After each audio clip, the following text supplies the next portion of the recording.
Good day, everybody. My name is Blaise Kalamba from the Department of Urban and Regional Planning from the University of Johannesburg. My presentation of today is based on the Global Environment Outlook, or the GEO 2019. We are summarizing the Global Environmental Outlook. To start, let us first introduce what is the Global Environment Outlook. This is a result of a consultative and participatory process to prepare an independent assessment of the state of the environment, the effectiveness of the policy response in addressing environmental challenges, and the possible pathway to achieving various internationally agreed environmental goals. But also, the GEO is a series of studies that inform environmental decision making for government and other stakeholders. But also, the GEO-6 for 2019 is built upon the previous GEO report. It is providing an analysis of the global environment status and the responses for global, regional, and national policy, but also the outlook for the future. Let us look what is the aim of the GEO-6 2019. The GEO-6 2019 focusing on the theme Healthy Planet, Healthy People, aims to help policymakers and all the society to achieve the environmental dimension of the Sustainable Development Goals, internationally agreed up environmental goals, and the multilateral environmental agreement. It does so by assessing recent scientific information and data, by analyzing current and past environmental policy, and identifying the future options for achieving sustainable development by 2015. What are the major themes of the GEO-6?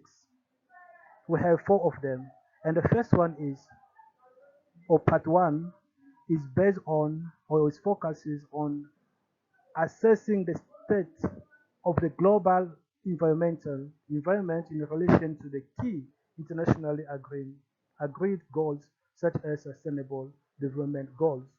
And the second part provides an analysis of the effectiveness of the policy response to these environmental challenges. And the third part reviews the scenario literature and assesses pathways toward achieving Agenda 2030, as well as achieving a truly sustainable world in 2050. And the last part focuses on identifying future data and knowledge necessary to improve our ability to assess environmental impact. Now let us look at what are the key policy questions that the GEO-6 is trying to answer. The GEO-6 is trying to answer these questions such as, what are the primary drivers of environmental changes? Or what is the current state of the environment and why? The GEO-6 is trying to solve or to answer questions such as, how successful have you been in achieving our internationally agreed environmental goals? There are many questions also such as, what are the business as usual scenario and what does a sustainable future look like? But also it's trying to answer questions such as, what are the emerging issues and mega trends, including their possible impact? But also, let us look at, what is the general idea around the GEO-6 of 2019? The GEO-6 2019 argues that the overall condition of the global environment have continued to deteriorate, even after the first edition of the GEO was made in 1997, and that despite all the environmental policy efforts across all the countries and the region worldwide. But also, the environmental policy efforts are being hindered by a variety of factors, in particular, unsustainable production and consumption patterns in most countries, and then the climate change. These are the things that are hindering the effort to the environmental policy. But also, the unsustainable human activities globally have degraded the Earth ecosystem, and that has endangered the ecological foundation of our society. So these are some general ideas around the GO6. And then the GO6, as we said, is calling for actions. What are these actions? The GO6 is calling for urgent action at an unprecedented scale to arrest and reverse this situation. But also the GO6 is calling for action to that includes reducing land degradation, biodiversity loss, and air, land, water pollution so that we can improve water management and resource management. It also calls on uh, actions on climate change mitigation and climate change adaptation. It also calls on actions such as resource efficiency. How do we use efficiently our resources? It also calls for actions to address decarbonization, also decoupling and detoxification. Also, the GO6 also calls for action to prevent, for prevention and management of risk and disaster. But the least, but not the last, the GO6 also called for action to look to work sustainably in our environment. And all these require more ambitious and effective policies, which will include sustainable consumption, sustainable production, greater resource efficiency, and improved resource management, but also the integrated ecosystem management and integrated waste management and prevention. What is the relevance of the GO6 to sustainable urban planning? Technology is sustainable urban planning. Technology in sustainable urban planning, I'm sorry. So technology can be used sustainably to enhance a sustainable urban planning. In which way? First of all, some technological and social innovations can be used to reduce the environmental processes associated with unsustainable consumption and production. We can use also technology to enhance access to existing environmental technologies that are adapted to domestic circumstances that could help countries to achieve environmental objectives more quickly, but also the application of precautionary approaches according to the international agreement to the new technological innovation can reduce unintended negative consequences for human and ecosystem.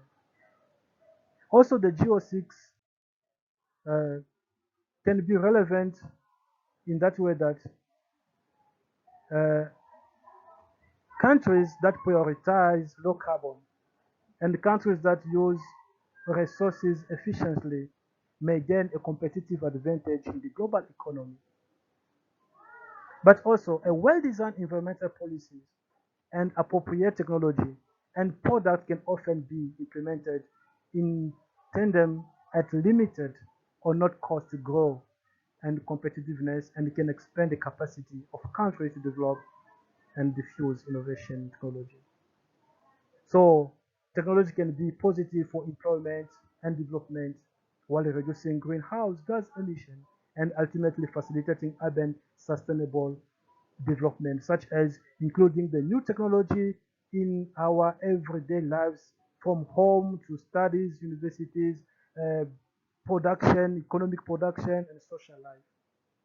And we see that today in our lives. Also, what are now the government capacity and willingness? Government capacity and political will to manage air pollution and climate change varies significantly, but help sustainable urban planning. Some countries have well-developed systems and national to local policy and compliance and enforcement programs, although ambitions level in terms of both scope and policy may differ. But in other regions, international agreement or national legislations may exist, but the problem is the implementation and the compliance and enforcement of these policies.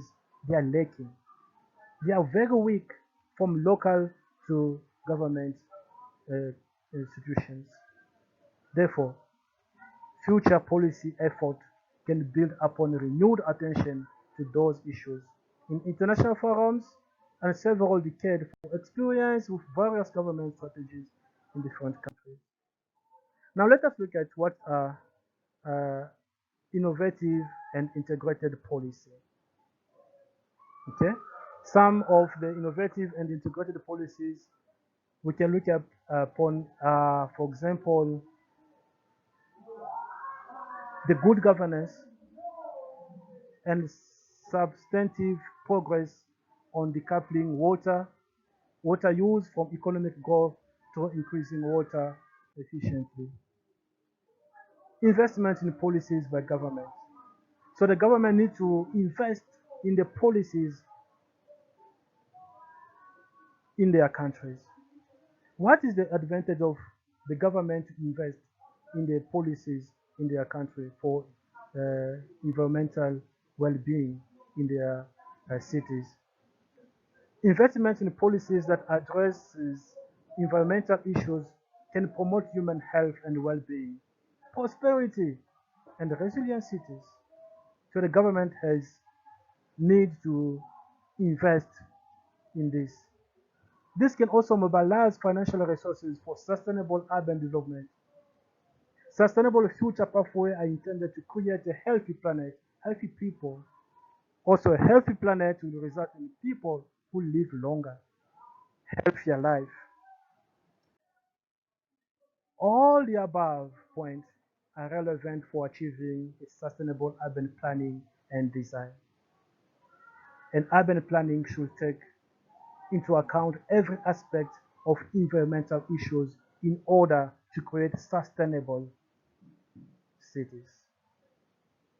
So the second part, let us look at what are the issues that drive and constrain the GO6 in most of in the southern, in the global south, but mostly in the SADC countries. There are 5 issues that drive and constrain the environmental pillar in the achievement of sustainable development. And these issues are, the first one is the human population. The second one is the urbanization. The third one is the economic development. The fourth one is the technology, innovation, global sustainability. And the last one is the climate change, but the biggest one and the largest one. So let us start with the rapid population growth. How does population growth become an issue? Rapid population growth can undermine economic development at the national level. As we can see, we know that the larger population, it means higher consumption, which is in long run put increased pressure on natural resources. Everyone in the city needs food. Everyone in the city needs transport. Everyone in the city needs basic need. Therefore, everyone needs to consume. The consumption will go high, therefore altering the land use, altering the biodiversity and the ecology. And this is in spite of the fact that the short-run effect of a higher population growth rate does not imply a higher growth rate of consumption or resources use. I will give an example for the DRC country. The population of that country is growing at a very highest speed, but the economic growth remains the same, or the economic growth is even decreasing, we can say that. Hence, the poverty increases as the little economy is not enough for the growing population. So we can see that the rapid population growth can be an issue. The second one is urbanization. How does urbanization become an issue? Urbanization is happening at an unprecedented rate globally. All the cities are expanding, especially in the global south. According to the statistics, by 2050, almost 66% of the population, of the world population, will be urbanized. And then some 30% of the urban residents globally have no access to basic services or social protection, and with poor women in low-income urban neighborhoods being particularly the most vulnerable ones. So we can say the cities are the main natural resource consumers. And we know that, as we said, and the main pollutant of the environment, all type of pollution come from cities of because of the city needs. So another issue is the economic development. Every country, every city is working toward economic development because the country needs the resources, but also the capital. So the economic development has lifted billions of people out of poverty, which is good. However, the growth of economy, uh, go now, clean up later, economy approach used in certain regions has not accounted for climate change. Meaning, many countries have grown economically without looking at a means of growing also or fixing the environment. Just producing for producing, but not producing, looking at the climate health. And that approach has also contributed to increasing inequality within and between countries, and will ultimately be most costly. Therefore, it will not be able to sustainably support the 10 billion healthy and fulfilled and productive people by 2015 without profound and urgent changes in consumption and production patterns. So let us take again the example for the same country, the DRC. For example, for economic reason, for economic development reason, the environment has been devastated and destroyed. We can see that river, soil, even the air are polluted. Forests and animal species are destroyed, depleted resources. And the sustainable development is seriously compromised in that countries because what the government is looking upon is the development of the economy without looking at the development of their environment. Therefore, it has altered and it has disturbed a lot the economic environment, the development of the environment. Another issue to the development is the technology, innovation, and the global sustainability. The growth in technology innovation since the 1990 has been unprecedented, both globally and historically, bringing many benefits to people's lives, but also has some negative consequences. For example, some technological and social innovation can reduce the environmental pressure. Yes, can reduce the environmental pressure associated with unsustainable consumption and production. Countries that prioritize low carbon, resource efficiently, and practices may gain a competitive advantage in global economy. And then, well-designed environmental policies and appropriate technology and products can often be implemented in tandem at no cost growth and competitiveness and can expand the capacity of countries to develop and diffuse innovative technology. For instance, investment in off-grid solar companies in the sub-Sahara Africa and other countries went up the more to more than 200 million US dollar between 2013 and today. So to take an example of South Africa in the SADC, South Africa is improving in this domain with the implementation of solar farmers. According to the South African Photovoltaic Industry Association of the 2021, South Africa has over 4 gigawatts of solar energy connected to its grid. And by 2030, South Africa is looking at adding another 6 gigawatts of solar power to the grid. This is quite a great achievement.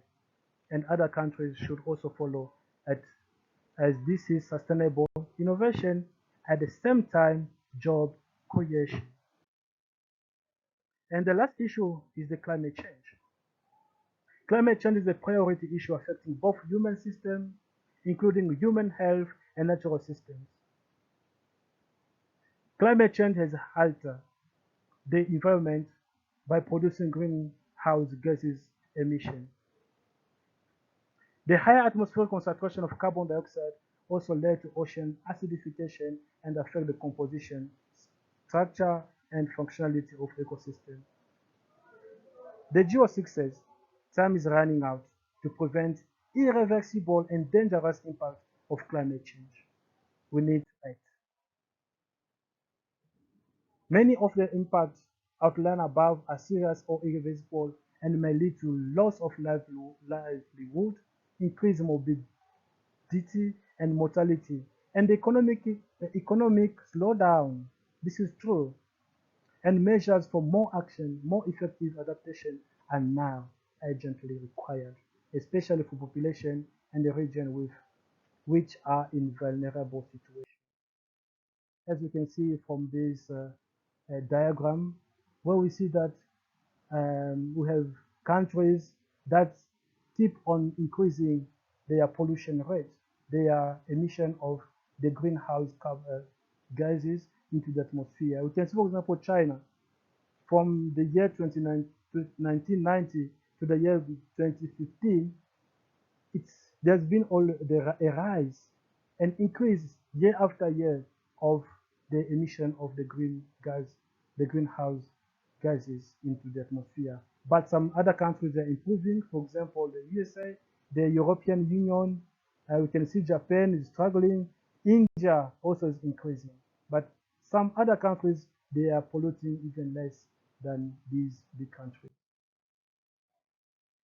Now, there are some interactions between these drivers. The same driver of environmental change can exert both positive, but can also exert negative forces on the environment, as described in the previous section. Moreover, these five drivers are mutually interdependent. And let us look how they interdepend.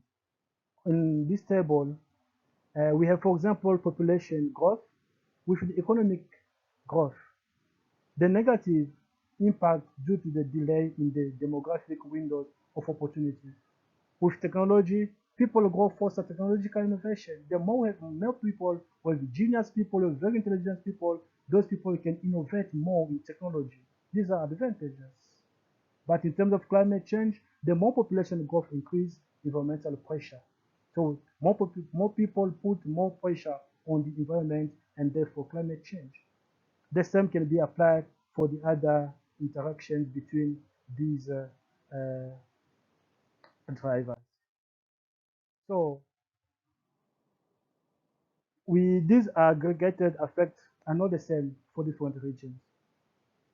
For example, in developed countries such as Canada, European Union, and countries such as Japan and the United States of America, the emissions have plateaued. It means they've become static in some cases, but they've diminished substantially in some other areas. Again, on the other hand, both in per capita terms and in aggregate, it is the richest and better off countries that contribute by far the most to emission. That is true. The America, India, China, Japan, the UK, Germany, those are the countries that pollute more compared to the lower economic countries. In conclusion, we can say this.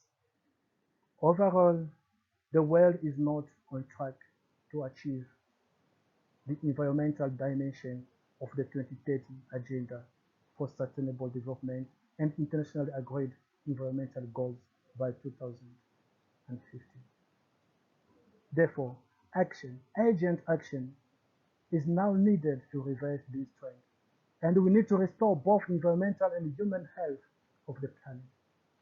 We need to project future.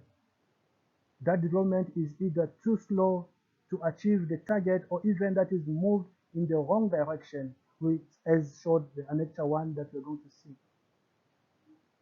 Continuing failure to take urgent action is leading to ongoing and further potentially irreversible adverse impact, and that include critical environmental resources and human health. The human health is in danger. For example, a further delay in climate action increases the cost of achieving the goals of the Paris Agreement, and at some point will make it impossible to achieve them one day. These are some of the recommendations that we are providing. Through action, tough actions must be undertaken based on the knowledge already at hand, and the world needs openly accessible data. It needs open information, analysis, knowledge, and science to better inform and guide what needs to be done to achieve sustainability across all environmental dimensions. And achieving the Sustainable Development Goals, multilateral environmental agreement, international agreement, environmental goals, and science-based targets, all this will require an integrated approach that considers linkage across different environmental and non-governmental components, building upon disaggregated data generated and incorporating traditional knowledge and citizen science, the local science. Our own local people are needed also to take action or to be involved in the action that needs to be taken in order to fix the environment. Also, the achievement of the Sustainable Development Goals and targets need to be followed up and reviewed using the global indicators complemented by indicators at the national and the regional level, and the work is needed to develop the guidelines. This is the lecture I was talking about. As you can see, some countries, these are the projected goal trend in target achievement for selected sustainable development goals. For example, the end hunger by 2030. This target is going the right direction, but it's very slow. Is almost going down instead of going up to achieve its development. But this is almost good, all these. But if you look at the targets such as improve water quality and reduce water scarcity, this one is even going in the wrong direction, meaning this is even difficult to achieve these goals. As you can see, they're going in the wrong direction. Thank you very much. This is all. Thank you.